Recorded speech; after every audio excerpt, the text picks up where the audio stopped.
for joining us this evening. Lafayette Consolidated Government is filing a lawsuit against appraisal company Icon Valuations Group L.L.C. News 10's Dawson D'Amico joins us live in the studio to tell us what he knows about the case. Dawson. That's right, Darla Dalfred. Lafayette Consolidated Government is filing a lawsuit against Icon Valuations Group L.L.C.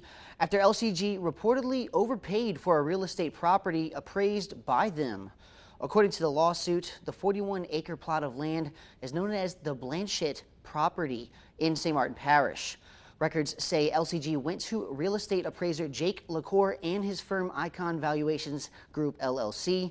The ownership of the property was split between 3 different families who each held 1/3 of the property's interest. LCG's intent was to purchase the whole property, and the city parish went to LaCour to issue an appraisal report to determine a price. Documents say the report provided that the amount would be $42,000, where 1/3 of the property would cost $31,500, which doesn't add up. After seeking clarity, LaCour told LCG his valuation indicated that 1/3 of the interest of the Blanchette property was valued at $42,000. LCG then purchased 2/3 of the Blanchette property at $42,000 each. Now, the accuracy of LaCour's appraisal report and representation is being called into question by LCG.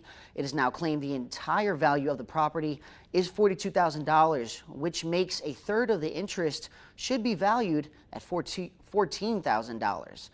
LCG is now saying they overpaid for the Blanchette property because of the apparent negligence and erroneous appraisal report done by LaCour. LCG claims LaCour should be liable for all damages sustained by LCG as a result. For KLFY News 10, I'm Dawson D'Amico.